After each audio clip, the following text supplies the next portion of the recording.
Kylian Mbappé, les gars, ça me fait vraiment pas plaisir de revenir sur ça. Parce que moi, je ne lui souhaite que le meilleur, le bonheur au Real Madrid. Mais vraiment, ça tourne en complication. Moi, je reste pessimiste sur le cas Mbappé. Je vais être honnête avec vous. Les pro Mbappé, ils vont pas être d'accord avec moi. Ils vont sortir de leur gond. Ils vont me dire que... non, au bout d'un moment, les gars, ça fait 12 matchs, 12 journées là, de Liga qu'on est là en train d'attendre. D'accord, ça fait plus de 6 matchs qu'il n'a pas marqué.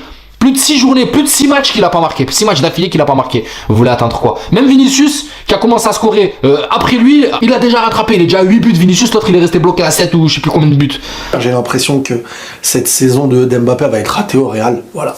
Je pars sur cet état d'esprit où cette saison au Real va être ratée.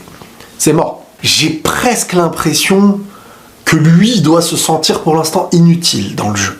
Aujourd'hui, je ne vais pas dire qu'Mbappé a été mauvais. Je ne vais pas dire qu'Mbappé a été bon. Mbappé, pour moi, a été entre deux. Et cet entre deux, je vais l'expliquer. Parce qu'aujourd'hui, quand Mbappé avait la balle, je trouve qu'Mbappé a fait des bonnes choses. Il était altruiste, il a essayé de jouer avec ses coéquipiers, il donnait des bons ballons, il était quand même dans le bon tempo. Je trouve que même dans ses dribbles, etc., il était quand même dans le bon tempo. Mbappé n'était pas, on va dire, déconnecté par rapport à ses dribbles, par rapport à sa vision, par rapport à ses passes.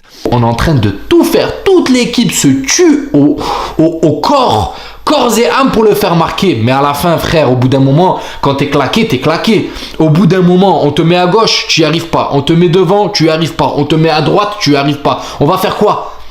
Et vous savez, quand t'as pas la tête, parce que ce que tu fais n'est pas bon, même quand tu fais une chose bonne, elle va même pas être retenue parce que t'es dans le bain du Real Madrid et il y aura forcément des grosses choses qui sortent à côté de toi, triplé de Vinicius, lui il est là au milieu, et il arrive pas à mettre son but, à un moment donné limite ça jouait pour lui. J'ai même vu des messages de certains qui disent Mbappé il fait de la peine. Waouh, on parle de Kylian Mbappé. Le problème de Kylian Mbappé, c'est que ce mec-là joue trop bas. Ce mec-là décroche un petit peu trop, ce qui fait que parfois il se retrouve derrière Jude Bellingham. Bellingham est devant lui. Le but qu'a mis Jude Bellingham, c'est Mbappé doit faire ce genre d'appel. Mais Mbappé ne le fait pas. Mais Mbappé, encore une fois, n'est pas un neuf. Donc forcément, c'est compliqué. Mais vous voulez qu'il se comporte comme un neuf. Donc là encore, c'est compliqué parce qu'il n'a pas ce profil-là. Il est un peu plus compliqué dans ses appels de balles, plus limité dans ses appels de balles, plus limité dans la construction de jeu, etc.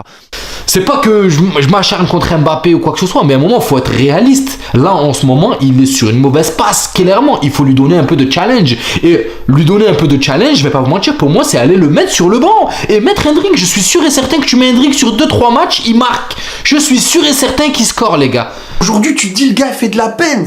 Non, le foot, ça va trop vite. Encore une fois, comme je vous l'ai évoqué hier, je sais pas ce qui se passe. Je sais pas si c'est des problèmes très sérieux humainement ou si c'est un joueur qui a totalement coulé. Mais oui, sur le terrain, il y a plein de séquences où tu sens carrément que ça joue mieux quand il touche même pas la balle. Mais j'ai vraiment la sensation que Mbappé a été un petit peu plus à l'aise balle au pied pour trouver ses coéquipiers, mais que ses coéquipiers, comme Mbappé, on va dire, décrochent. On ne sait pas réellement où il est. Même moi, parfois sur le terrain, je ne sais pas trop où est placé Mbappé. J'arrive pas à comprendre son placement. Et j'avoue que j'ai l'impression que les joueurs du Real Madrid ont du mal à le trouver. Les joueurs du Real Madrid ne savent pas réellement où il est, etc. Comment le trouver, comment le lancer, etc. Donc vraiment, j'ai cette sensation-là où les joueurs du Real Madrid ont toujours du mal à trouver Kylian.